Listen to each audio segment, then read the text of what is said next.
삶의 기적을 일으키는 30분 예배를 시작하도록 하겠습니다.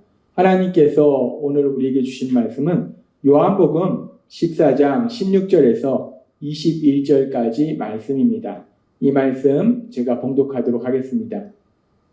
내가 아버지께 구하겠으니 그가 또 다른 보혜사를 너희에게 주사 영원토록 너희와 함께 있게 하리니 그는 진리의 영이라 세상은 능히 그를 받지 못하나니 이는 그를 보지도 못하고 알지도 못함이라. 그러나 너희는 그를 아나니 그는 너희와 함께 거하시며 또 너희 속에 계시겠습니다. 내가 너희를 고아와 같이 버려두지 아니하고 너희에게로 오리라. 조금 있으면 세상은 다시 나를 보지 못할 것이로되 너희는 나를 보리니 이는 내가 살아있고 너희도 살아있겠습니다. 그날에는 내가 아버지 안에 너희가 내 안에 내가 너희 안에 있는 것을 너희가 알리라. 나의 계명을 지키는 자라야 나를 사랑하는 자니 나를 사랑하는 자는 내 아버지께 사랑을 받을 것이요 나도 그를 사랑하여 그에게 나를 나타내리라. 아멘. 오늘도 이 시간 우리를 사랑하신 하나님 우리에게 말씀하실 때 하나님의 말씀을 듣기 전에 잠시 기도하는 시간 갖도록 하겠습니다. 좋으신 하나님 감사합니다.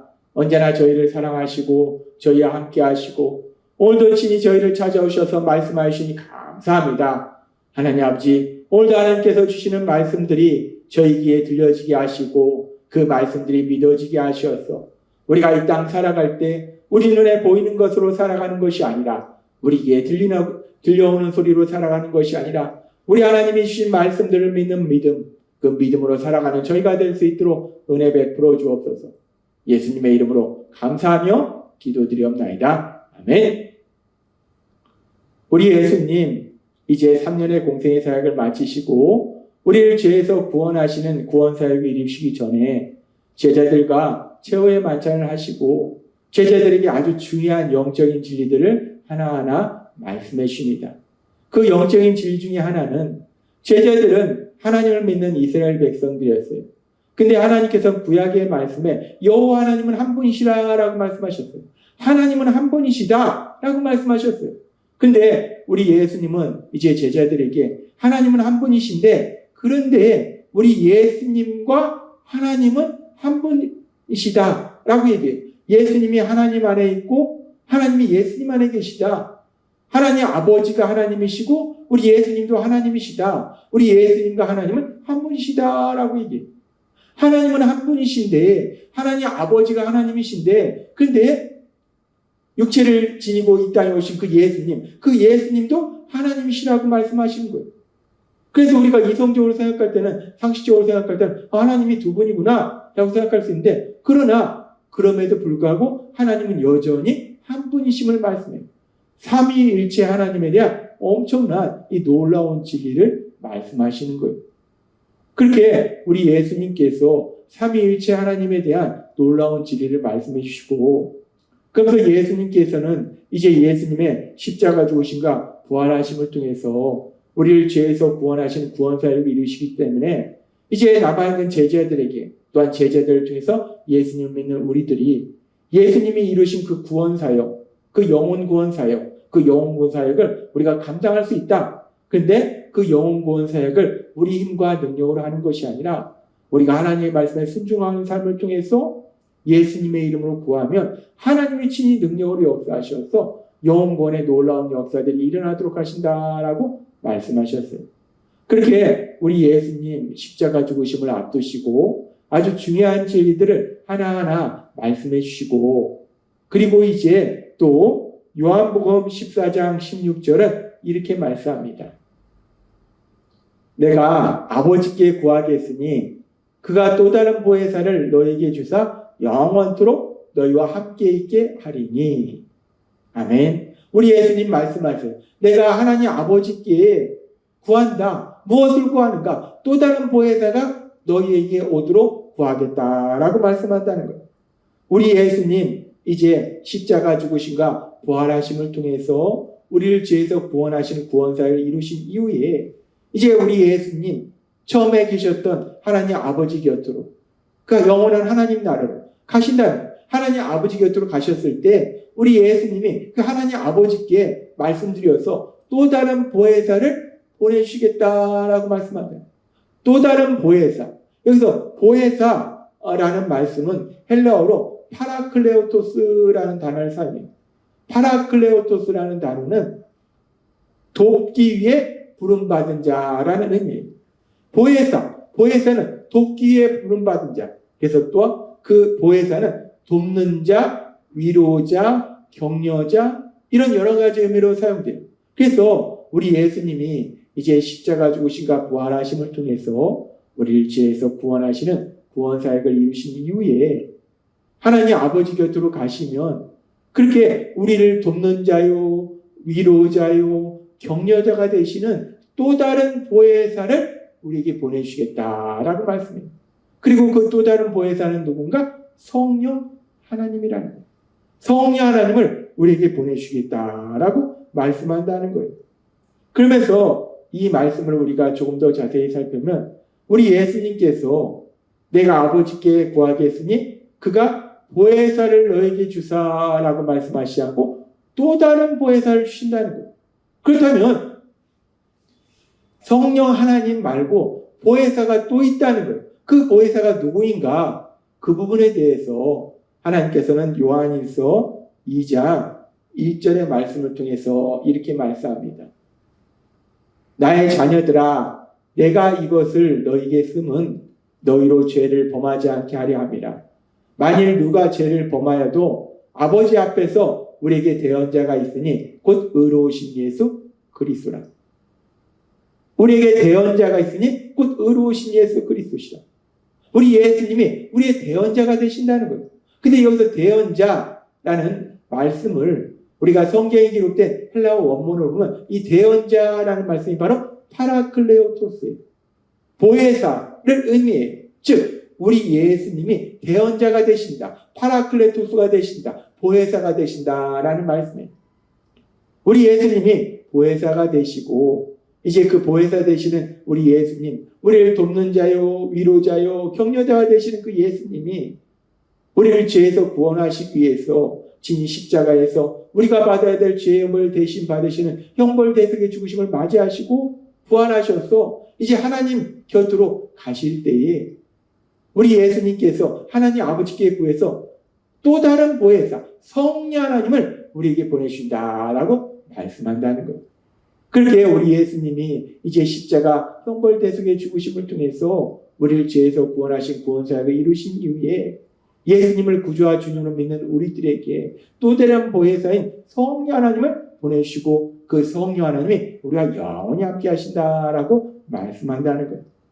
그런데 이렇게 우리 예수님이 구원사역을 이루신 이후에 성령 하나님을 보내주실 것, 또 다른 보혜사를 보내주실 것은 이미 하나님께서 메시아이신 예수님, 구원자이신 예수님을 이 땅에 보내주실 것에 대한 수많은 구약의 약속의 말씀들과 더불어서 이제 성령 하나님도 보내주실 것에 대한 약속의 말씀도 하나님이 하셨다는 거예요. 요엘서 2장 28절과 29절은 이렇게 말씀합니다. 그 후에 내가 내 신을 만민에게 부어주리니 너희 자녀들이 장래일을 말할 것이며 너희 늙은이는 꿈을 꾸며 너희 젊은이는 이상을 볼 것이며 그때 또 내가 또 내 신으로 남종과 여종에게 부어줄 것이며 하나님께서는 요엘 선지자를 통해서 말씀할 때 그 후에 내가 내 신을 만민에게 부어준다. 나의 신, 나의 영, 성령 하나님을 예수님을 구주와 주님을 믿는 사람들, 하나님을 믿는 사람들에게 보내주실 것을 말씀하셨다는 것. 그렇게 성령 하나님을 보내주실 것을 말씀하셨고 뿐만 아니라 에스겔서 36장 26절과 27절도 이렇게 말씀합니다. 또 새 영을 너희 속에 두고 새 마음을 너희에게 주되 너희 육신에서 굳은 마음을 제하고 부드러운 마음을 줄 것이며 또 내 신을 너희 속에 두어 너희로 내 율례를 행하게 하리니 너희가 내 규례를 지켜 행할지라. 이제 하나님께서 구원을 이루시고 이제 새로운 삶이 시작될 때에 그 새로운 삶에 대해서 하나님 말씀할 때 새 영을 너희 속에 두고 라고 말씀합니다. 새 영을 두고 새 영이라는 것이 바로 성령 하나님이에요. 성령 하나님을 우리 안에 보내주셔서 새 마음을 너에게 주세요. 성령 하나님이 우리의 마음을 새롭게 변화시키신다는 거예요. 우리의 굳은 마음을 제하고 부드러운 마음을 주신다는 거예요. 우리의 강박한 마음, 완악한 마음, 내 생각대로 살던 마음이 이제 성령 하나님의 역사하심에 따라서 하나님의 말씀대로 사는 마음으로 변화된다는 거예요. 그렇게 새 영을 너희 속에 두고 라고 말씀하시고, 또 27절에 보니까 내 신을 너희 속에 두고 라고 말씀합니다. 아까 요엘서의 말씀과 같은 말씀하시고, 내 신, 나의 영, 성령 하나님을 보내주겠다라고 말씀한다는 거예요. 하나님께서는 구약의 많은 말씀들을 통해서 구원자를 보내실 것, 그리스도를 보내시는 것, 메시아를 보내주신 것에 대해서 말씀하셨어요. 뿐만 아니라 지금 우리가 살펴본 요엘서의 말씀이나 에스겔서의 말씀처럼 이제 그렇게 새로운 삶이 시작될 때에 하나님의 신, 하나님의 영, 새 영, 성령 하나님을 우리에게 보내실 것을 말씀하셨다는 거예요. 그렇게 구약의 말씀을 통해서 우리가 새로운 삶을 살 때 하나님의 영, 새 영, 내 신, 하나님의 신, 성령 하나님을 보내실 걸 말씀하시고, 이제 우리를 죄에서 구원하시는 구원사역을 이루시기 전에 우리 예수님 제자들에게 말씀하실 때 요한복음 14장 16절은 이렇게 말씀하시는 거예요. 내가 아버지께 구하겠으니 그가 또 다른 보혜사를 너희에게 주사 영원토록 너희와 함께 있게 하리니. 아멘. 우리 예수님, 우리가 받아야 될 죄의 형벌을 대신 받으시기 위해서 십자가에서 죽임당하시고 부활하신 이후에 우리 예수님이 이제 하나님 곁으로 가세요. 그렇게 우리 예수님 하나님 곁으로 가실 때 우리 예수님이 하나님께 간구해서 이제 그 예수님을 구주와 주님으로 믿는 사람들, 자신의 죄를 깨닫고 자신의 죄를 인정하고 자신의 죄를 회개하고 예수님이 죄를 지은 나를 대신하여 십자가에 돌아가셨음을, 예수님이 그래서 나를 죄에서 구원하신 구원자이심을 믿는 구주와 주님으로 믿는 사람들에게 또 다른 보혜사이신 성령 하나님을 보내달라고 간구하시더라는 것. 그리고 그 말씀 그대로 이제 예수님을 구주와 주님으로 믿는 사람에게 성령 하나님이 임하신다는 것. 우리가 이제 예수님을 구주와 주님으로 믿으면 이 험하고 악한 세상을 살아가는데 나 혼자서 살아가는 것이 아니라 내가 어디에 있든, 내가 직장에 있든, 사람들을 만나든, 가정에 있든, 내가 편안한 곳에 있든, 위험한 곳에 있든, 내 삶 속에 슬픔이 있든, 고통이 있든, 아픔이 있든, 그 어떤 상황 속에서도 내가 그 어디에 있을지라도 나 혼자서 세상을 살아가는 것이 아니라 우리 안에 하나님, 성령 하나님, 그 성령 하나님을 보내주셔서 그 성령 하나님이 우리와 영원히 함께 하신다라고 말씀한다. 따라서 오늘 말씀을 듣고 있는 우리들이 이 세상을 살아갈 때 우리가 어디에서 무엇을 하든지 우리는 더 이상 우리 혼자 세상을 살아가는 것이 아니요, 예수님을 구주와 주님으로 믿는 사람에게 보내신 성령 하나님, 그 성령 하나님이 우리와 언제나 함께하고 계심을 믿습니다. 그 성령 하나님이 나와 함께 하신 것, 하나님이 함께 하신 것. 따라서 우리가 이 세상을 살아갈 때에 그 어떤 상황 속에서도 그 어떤 사람을 만날지라도 나와 함께 하신 성령 하나님, 그 성령 하나님을 인도하심과 도우심으로 담대히 살아가며 하나님의 크신 영광을 나타내시는 여러분이 되시길 주님의 이름으로 축원합니다. 기도하겠습니다. 하나님 아버지 감사합니다. 오늘도 저희에게 주신 말씀처럼 우리가 예수님을 구주와 주님을 믿으면 우리 예수님이 말씀하신 것처럼 또 다른 보혜사를 우리에게 보내주셔서 우리에게 영원히 함께하도록 인도하여 주시니 감사합니다. 예수님의 이름으로 감사하며 기도드렸나이다. 아멘. 이 시간도 우리를 사랑하신 하나님, 그 하나님 주신 말씀을 묵상하면서 조용히 기도하는 시간 갖도록 하겠습니다.